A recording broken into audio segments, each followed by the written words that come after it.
আসসালামু আলাইকুম ওয়া রাহমাতুল্লাহি ওয়া বারাকাতুহু। সম্মানিত দর্শক, মুসলিম হয়েও যারা জাহান্নামে যাবে, এই বিষয়গুলো আমাদের জানা অত্যন্ত জরুরি। কারণ মুসলমান হয়েছি, আমাদের ঠিকানা কোথায়? মুসলমান হিসাবে, আদমের সন্তান হিসাবে, শ্রেষ্ঠ নবী, শ্রেষ্ঠ উম্মত হিসাবে আমাদের ঠিকানা হওয়া উচিত ছিল জান্নাত।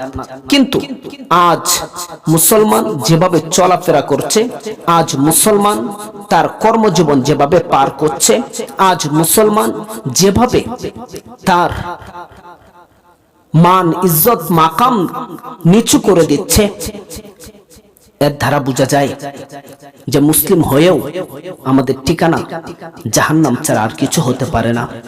আসুন দর্শক, আমরা বাঁচি জাহান্নাম থেকে, জান্নাতের পথে হাঁটি। মুসলিম হয়েও যারা জাহান্নামে যাবে, এক নাম্বার, হারাম খাদ্য গ্রহণকারী। আল্লাহ পাক রব্বুল আলামিন একটা বিড়ালকেও না খাইয়ে রাখেন না, একটা মশাকেও না খাইয়ে রাখেন না। এমনও মাছ আছে সমুদ্রে যাদের প্রতিদিন 50 টন খাবার এক বেলায় লাগে, এত বড় মাছ। এরপর আল্লাহ তাআলা তাকে না খাওয়িয়ে রাখেন না। আর আমাদের তো অল্প খাবার খেয়ে আমরা জীবন যাপন করি, আমাদেরকে আল্লাহ তাআলা না খাওয়িয়ে রাখবেন না। সুতরাং আল্লাহর উপরে আস্থা এবং বিশ্বাস রাখুন। রিজিকের মালিক আল্লাহ। ওয়া ইয়াত্তাকিল্লাহা ইয়াজআল লাহু মাখরাজা ওয়া ইয়ারযুকুহু মিন হাইতু লা ইয়াহতাসিব। বান্দা, আল্লাহ তাআলাকে ভয় করো, আল্লাহর ইবাদত করো, আল্লাহর গুণগান গাও, আল্লাহ তাআলার সাথে কাউকে শরীক করো না। দেখবা আল্লাহ তাআলা যে কোথা থেকে তোমার রিজিক বের করে দিবে। ওয়া ইয়ারযুকুহু মিন হাইতু লা ইয়াহতাসিব। তোমার রিজিক যে কোথা থেকে আসবে তুমি কল্পনাও করতে পারবা না। 2 নাম্বার, আত্মীয়তার সম্পর্ক ছিন্নকারী। আমরা যদি টাকা পয়সা, ধন দৌলতওয়ালা হয়ে যাই, গরিব আত্মীয়দেরকে আমরা আত্মীয় মনে করি না, পরিচিত লোকে মনে করি না, আত্মীয় তো দূরের কথা। আসুন, আত্মীয়তার সম্পর্ক যেন আমাদের দ্বারা ছিন্ন না হয়। 3 নাম্বার, প্রতিবেশীকে কষ্টদাতা। সমাজে যে ব্যক্তি ধনাঢ্যশীল, সেই ব্যক্তি তার প্রতিবেশী যদি গরিব থাকে তাহলে তাদেরকে মানুষই মনে করে না, তুচ্ছ তাচ্ছিল্য করা শুরু করে দেয়।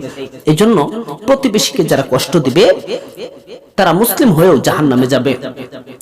4 নাম্বার, অবাধ্য সন্তান ও দায়ুস।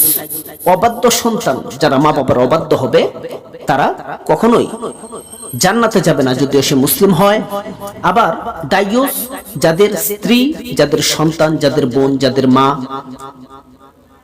বেপরদায় থাকে অথচ পর্দায় রাখার জন্য সে শাসন করে না, তাদেরকে অনুরোধ করে না, তারা মুসলিম হয়েও জাহান্নামে যাবে।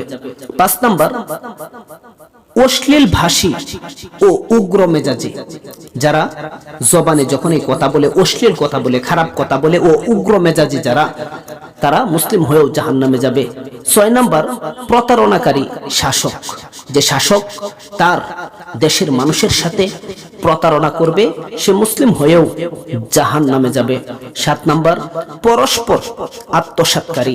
যাদের সাথে চললো একটা মানুষ, শেষমেশ তার সাথেই অবশেষে গাদ্দারি করলো, তার টাকা পয়সা মেরে দিল, আত্মসাৎ করলো, তার জমি আত্মসাৎ করলো, তার ব্যবসা আত্মসাৎ করলো, ওই ব্যক্তি মুসলিম হয়েও জাহান্নামে যাবে। 8 নাম্বার, সুগলখোর। যারা দোকানে বসে, রাস্তাঘাটে বসে, কারো বাড়িতে বসে একজন আরেকজনের সাথে অপরের ব্যাপারে, অন্যের ব্যাপারে গীবত বলে, সুগলখোরি করে, তারা মুসলিম হয়েও জাহান্নামে যাবে।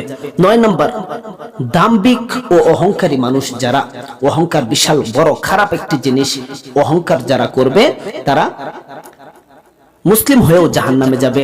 10 নাম্বার, আল্লাহর রাসূল সাল্লাল্লাহু আলাইহি ওয়াসাল্লাম এর অবাধ্য উম্মত যারা রাসূলের সুন্নতের অনুসরণ করে না, সুন্নত দিয়ে নিজের জীবনকে সাজানোর চেষ্টা করে না, ইহুদি খ্রিস্টানদের কালচারকে অনুসরণ করে, অনুকরণ করে, তারা মুসলিম হয়েও জাহান্নামে যাবে। আল্লাহ পাক রব্বুল আলামিন আমাদের সবাইকে